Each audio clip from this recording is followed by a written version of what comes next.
Welcome to the LGBTQ Real Estate Podcast, connecting LGBTQ homebuyers, sellers, and real estate pros since 2007. My name is Jeff Berger. I'm the host of the show, and today we have with us a very special guest. I'm excited because it's Pride Month, so there it was. I went ahead of myself. I Yeah, should happy have worn my I Pride should have Month. worn my pride shirt. Yeah. Happy Month, everybody. And I'd like to introduce you to Chris Hyatt, our guest today. Chris is a realtor. We know each other very well for many years through real estate conferences, LGBTQ real estate conferences to be specific. He's from San Diego. Chris, welcome to the show. Great to be here, Jeff. Thank you so much for having me. Appreciate it. Good to see you. Yeah, such a pleasure. It's been almost a year. Last we saw each other was in Puerto Vallarta, Mexico. We were at a real estate conference. We And were so much fun. yeah, and that was a great time. We did a lot of education, a lot of networking. So the podcast is 15 minutes. We keep everything very simple. We know people are multitasking. They're busy. You're busy as a professional. Let's get down to it. So, Absolutely. Chris, share with us a little bit about yourself, both personally and professionally. Sure. Originally, I'm from Canada. I moved to Japan after I finished my double major in molecular cell biology and organic chemistry. And Well, I was a professor at three different universities in Japan full time for the last 8 out of 10 years. And when I was sort of deciding what life's about, is it money? Is it, what is it? So I decided, I haven't really checked out North America as an adult before. So I thought, what could I do that would give me the kind of flexibility and freedom of my schedule that I had as a university professor, that I had 6 months of paid holiday? And I thought, I could be a flight attendant. I spoke English, Japanese, French, and I thought, I could sponsor myself for a visa like it worked in Japan. It didn't quite go that way. It's a complicated story I won't bore you with, but I moved to the US in 1997 and I started flying for United Airlines, traveled around the globe for another 10 years as a flight attendant, a lot of Japan trips. I was a Japanese language qualified flight attendant. And after 9/11 and our contracts got trashed, we ended up working pretty much twice as much for half as much. It was a really challenging time in the airline industry. And again, I had that question come up to me. Okay, what could I do at that point, Jeff? I had 7 mortgages, and people are like, "What? How is that possible?" Well, we owned some rental properties. A couple of them had second mortgages on them as well. And it was back in the day where you had a pulse. They gave you money, you bought some property. So you're familiar with those days. So I thought, wow, I have 7 mortgages. There's no way I can make ends meet on this salary. What could I possibly do to make ends meet? And then by that point, because I had experience on the consumer side of real estate, I thought, I think I could really do this real estate stuff. And one of my best friends really promoted me and pushed me into becoming a realtor. He said, look, you have a lot of the skills that are very difficult, if not impossible to teach. And that's the people skill. I come from education. I come from service industry. And the business side, I thought, well, I can learn that. At least I thought I could, and so I decided to become a realtor. So I studied for 2 years. The last couple of years, I was a flight attendant, and prepared and got my license. And that was in 2007 when the LGBTQ website and everything started taking shape. So that's when I became a realtor. And it was, as you remember, Jeff, the time when the market was in the toilet. And everybody said to me when they met me, "Oh, what do you do, Chris?" And I said, I'm a realtor. And, the answer, Jeff, was, "Oh, I'm so sorry." Right? Yeah, it And was I a thought, "Why are challenge. you so sorry?" And I thought, well, I know I have seven mortgages, and failure is not an option. Success was the only option.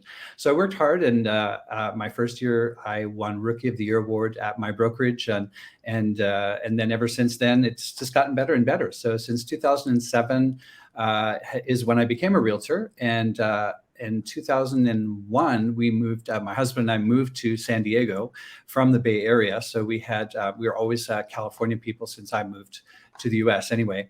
And we've been loving San Diego ever since. So that's me in a nutshell. Wow.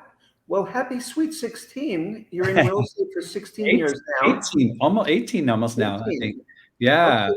Since From the time you started 2007. studying, yes, you said it took about 2 years to get fully licensed. Well, Oh that's yeah, really I made my plans for that. Well, in the last 2 years of my real estate. Yeah, but good math.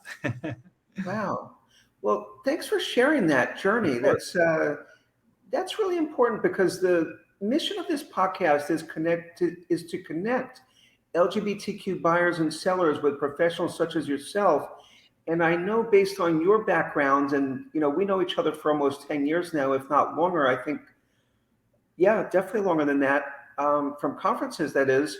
Your background as a professor, your background in, being a flight attendant, all that is so important, for customer service, which real estate really comes down to, helping that customer, because anyone could just find a house online, Yes, these days on Zillow. It's really about, relationships and you helping them down on the ground.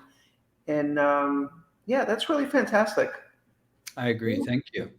Yeah. So, I know from working together for many years, you have many LGBTQ clients. What is it about working with the LGBTQ community that you enjoy so much? That's a great question, Jeff, and thank you for asking. I think it's a two-way street. I think for the client and for both for the client and for myself, we get to be ourselves.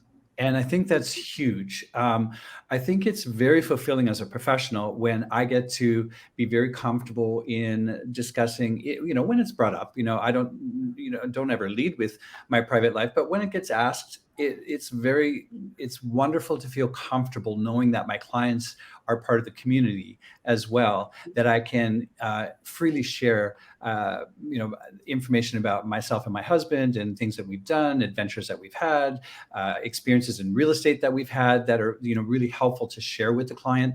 And I think that goes the other way as well. I think when you are the buyer or the seller, which I've been in the shoes of the buyer and the seller, and I've had straight agents and I've had gay agents. And not that the straight agents have been less of a professional in any way, but there's an element of comfortability. There's that kind of like when my husband and I go on the gay cruises, for example. The very first time I ever went on a gay cruise, I was struck by the fact that this is what it's like to be straight every day. It's like everything is just normal. Everyone is they don't care about your sexuality. It's just it's connecting on a deeper level, because that veil of protectivity that a lot of us have to have in our everyday lives, that goes away, and you can really feel free to be yourself and communicate more fully and honestly with your realtor about what it is that's important to you, and possibly your other half, your other significant other, or if they're single, what is important to them as an LGBTQ plus community member that they might not feel as comfortable perhaps sharing with a straight realtor. So I think that's the biggest connection, plus, if you will, that I find working with the LGBTQ plus community, and I feel that's a reciprocated experience on their side as well. Yes. Well, thanks for sharing that. And that does lead into my next question. What do you think about it is about you that the LGBTQ community enjoys working with so much? Yeah, I kind of think I made probably the same point. I feel like they can be really honest with me. What they like about me is that they feel I'm the real deal. There's nothing. There's no. I say, oh, my husband and I, blah blah blah. When something comes up about the property, I say, oh, when my husband and I host barbecues or whatever the case may be. It's again that extra layer of authenticity and genuinity and relatability that they can feel from me. I think that really adds to their level of comfort. And really, when you think about real estate, that's the thing that you most want, I think, is comfortability and sense of confidence. Confidence in your professional's level of knowledge and skill to operate for you on a professional level, but also their comfortability to be their authentic selves and be honest and communicative with you, because that's super important in any real estate transaction. Yes, yes. Thanks so much for sharing that. Yeah, Sure. I couldn't agree with you more. I'm selling real estate for about as long as you have, so I'm on the same page with you. And great answer. Thank you for sharing that. Sure. I know you're very passionate about San Diego. You've lived in many different places all over the world. You're where you want to be because you love it. Share with us a little bit about your community that you love. I know San Diego Metro that you service is very diverse. It's a large area. So, what are your favorite parts of the area, whether it may be certain towns, certain downtowns, certain coastal areas, and other things when it pertains like to the arts, fine dining, any wine bars. Tell the viewer, what's great about your area. Jeff, that's a great question. We can make we can make a long discussion about this because one of the things I love about San Diego is its diversity. And to be honest with you, I was a little concerned when I moved here in 2001 because I moved here from the Bay Area, and the Bay Area I thought was incredibly diverse and uh, really I came from what I felt to be very LGBTQ plus positive area to what I perceived was kind of like a lily white Republican Southern California atmosphere. And so I was a little concerned about that. My husband is Asian American, and I definitely had some trepidation about that. So that's why when we moved here, we really focused on wanting to live in the gay area, which very fortunately and very happily is a very vibrant part of the city. It's very centrally located, and it's where the whole county comes to play, dine, eat, stroll. And I can't say how happy we are. In fact, we live in the same condo that we have lived in since we moved here in 2001. And you can Wow. appreciate with our job, we see the most fantastic, fabulous places around that there are to see. Anything from multi-million-dollar mansions to much more normal everyday condos and homes. But here in Hillcrest in San Diego, if you're familiar, it's just north of world famous Balboa Park, which has the world famous San Diego Zoo plus 14 museums. We can walk there in 15 to 25 minutes, depending on what part of the park. It's a huge park, and it's so central. You could walk to downtown if you wanted to. It's a bit more of a walk. It's probably about a half hour to 45 minutes, but you could walk it. And if you cycle or anything else, it is just so centrally located. There's one of the biggest, well, the largest civic event in San Diego County is Gay Pride. It is a huge, huge event, and it's followed closely by a little event you might have heard of called Comic-Con. And Comic-Con happens in downtown San Diego, and it's huge also, but it's eclipsed even more by the Gay Pride celebration that we have here in the second week in July. But in my neighborhood in Hillcrest, it's so central. It abuts several other really cool multicultural neighborhoods as well. We all have our own festivals throughout the year. Hillcrest has City Fest in addition to Gay Pride. City Fest happens in August. We have North Park has its festivals. We have Street Fair, Adams Street Fair in University Heights, and all these places you can walk to, like I said, from Hillcrest, or it's a short Uber ride or some little scooter ride or a bicycle ride.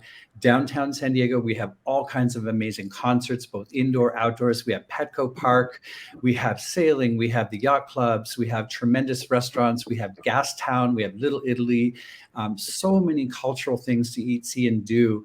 And I have been so, so gratified and happy to see the evolution over the 22 years I've lived here of the growth of the city, not only in terms of diversity of people, but because I suppose the size of the city has grown, it attracts so many different events as well. We just had the San Diego Rock and Roll Marathon last weekend, which happens every year in June. And yeah, I don't know that you could. You know what else, Jeff, is so cool? You mentioned dining. As you may have remember, you mentioned I've lived in a lot of different countries around the world, and as a flight attendant, traveled around the world, and I had my choice of places to go and see and live in. San Diego, with its weather, is paralleled by none, and I was afraid I would You miss the can't Bay forget the Area. weather, right? Yeah, I was afraid I would miss the Bay Area weather, but it's so much better here in San Diego, and diversity of restaurants. You could walk, you name the ethnicity of the restaurant, you could walk to it from this neighborhood in Hillcrest.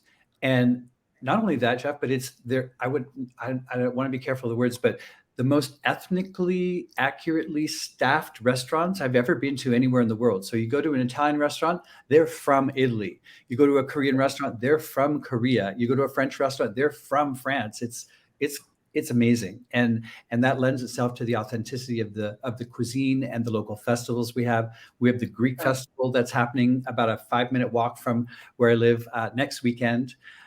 So yeah, things are going on all the time here. So I don't know that I could say what are my top things, but those are a good smattering of things that go on throughout the year. Wow. Well, you're definitely very passionate about where you live, and I've heard so many amazing things about San Diego. while I've been there a few times for conferences, I've never really spent enough time on the ground, just like chilling out, enjoying myself with locals. And if I ever make it out there again, I'll look you up. We'll go out to one of these restaurants. I like everything from Thai to Indian to Italian to you name it, sushi. Anything is good for me. Fantastic. Well, we will have our choice. Great, great. And I hope to look forward to that one day. And Me I'm too. very sincere with that. And we're in Jupiter, Florida. If you ever find yourself in South Florida, the invite is welcome here as well. Wonderful. Thank you. Look forward to that. Yeah, a pleasure, a pleasure. So tell the viewer, for example, there's so much of a diverse housing stock in San Diego. You've got single family, you've got a lot of high rises going on now. You've got probably townhouses. You could probably go out to the burbs and get, something more rural if you wanted. Tell us a little bit about, in a nutshell, what that looks like for someone that's thinking of moving to the area and doesn't know what's available. Jeff, that's a great topic, and you really nailed it with the word of diversity. Again, that is such a great word, and it really applies to the housing market here as well. If it really has everything that you could ever want, you name in the housing type, and we have it. We even have some Victorian homes. We've got some very they almost look a little bit out of place, but East Coast Cape Cod type homes I've seen even in some neighborhoods. But Hmm. of course, the much more common craftsman homes, Spanish bungalows. We have a lot of historically designated homes that I've just been doing some special highlights on in Mission Hills here in the neighborhood abutting Hillcrest, North Park, University Heights, South Park. A lot of old historic designated homes, which have been beautifully maintained and updated. And what those historical homes have as a benefit to the consumer is, if there ever one that goes on sale, which does happen from time to time, they have this thing called the Mills Act, which ports over a massively lower tax base to the buyer. And so even though the house may cost significantly more money because of the neighborhood and the condition, the type of property that it is, it has this tremendously attractive low tax base that can be ported over as well. So you mentioned high rises and brand new condos. There's been a huge amount of new construction going on in San Diego over the last 5 years.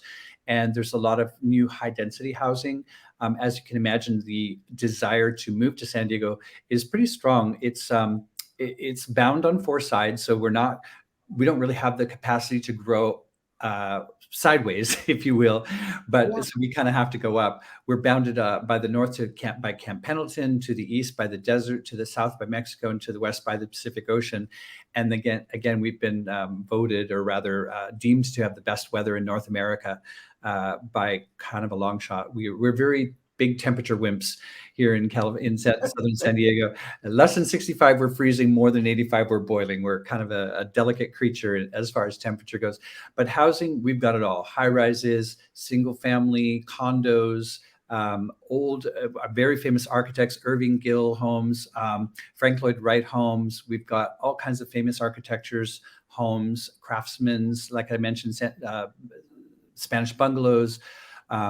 We have it all, really. It truly is. And then, of course, we've got, as I'm sure most places, the school districts. North County, San Diego's where the more famous, higher scoring school districts tend to be. Then, of course, there's a smattering of other schools throughout the county that have their own private schools or Catholic schools that also have excellent ratings as well. So it really depends on what you're looking for. But I think whatever it is that you're looking for, Jeff, we have it here in San Diego. Beachfront properties, bungalows, beach bungalows, beach condos, really glamorous beach mansions, inland mansions, inland small single family homes. We have country places which have tens and tens of acres, 20 acres, a lot of ranch country, mountains. It really does have all kinds of climactic zones as well. So if you like to be up in the mountains where it's cool, even even snow in the winter, we have that as well. So we really do have the broad spectrum gamut, if you will, of homes available for people. Wow. It really shows the wealth of knowledge you have about the area.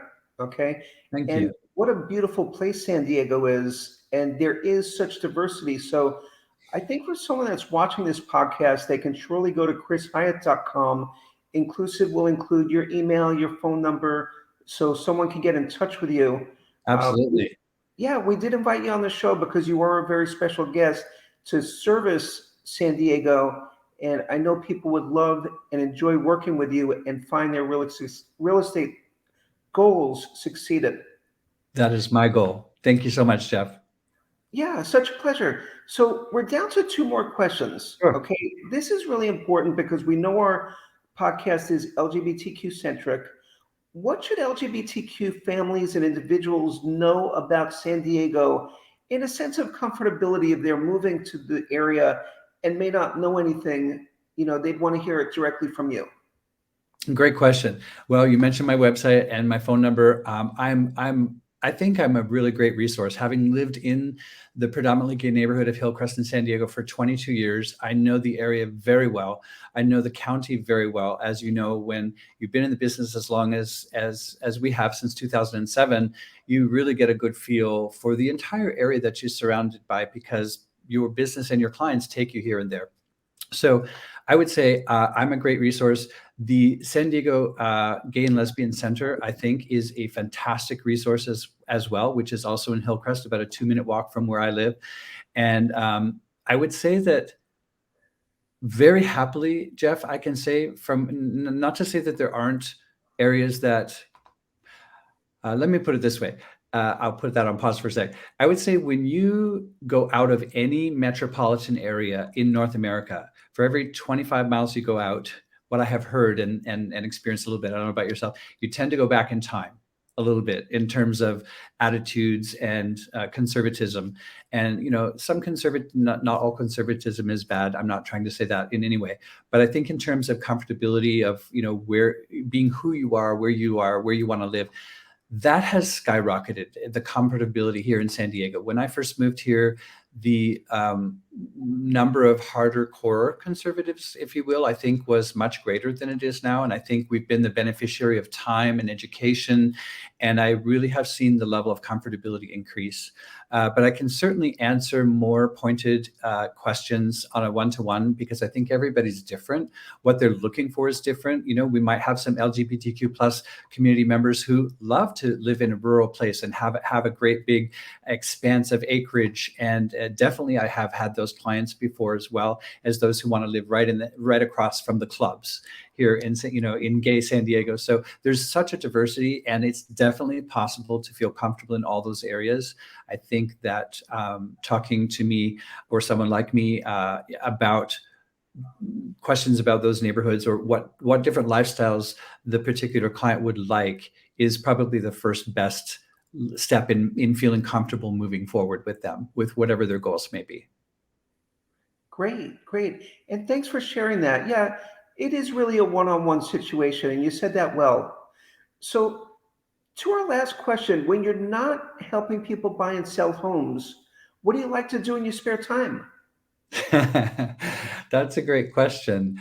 I used to do a lot more active things. I think these days the energy level is a little bit lower, which is fine. I love traveling. I love walking on the beaches, hanging out with my friends. A lot of times, I think as we are getting older. We all are getting older. My friends love happy hour. So I love, with our busy lives, I think happy hour is a great time to get together with friends, not necessarily with alcohol, although sometimes that's really fun too, but just to see old friends, I think, who we all live such busy lives. So happy hours are a really great time to get caught up. Love movies. As I mentioned, travel. I've got family in different parts of the world, mainly in Canada. So I definitely love to travel and spend time with my husband. We just celebrated our 25-year anniversary Oh, wow. last August, and we did a great big trip to London, England, and we had such a wonderful time. We celebrate our anniversary every month on our month anniversary. So we always go and try and do something special restaurant or some special evening out. So I think between spending quality time with hubby and friends, travel with family, that kind of summarizes what I do with my free time, such as it is. Awesome. Sounds like a great, well-rounded life of work and pleasure and a good balance. And congratulations on 25 years. Thank you so much.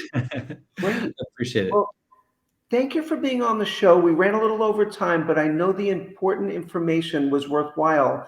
We end each show with two thumbs up. because the world is looking up. We are. Yeah, it's a little polarized, the world, but we're looking up. We are. Um, I'm yeah, sorry to run late. yeah. Thank you again for joining us on the show. And for anyone watching this episode, please like the show and subscribe. And thank you for joining. Thanks so much. Appreciate having you. Cheers.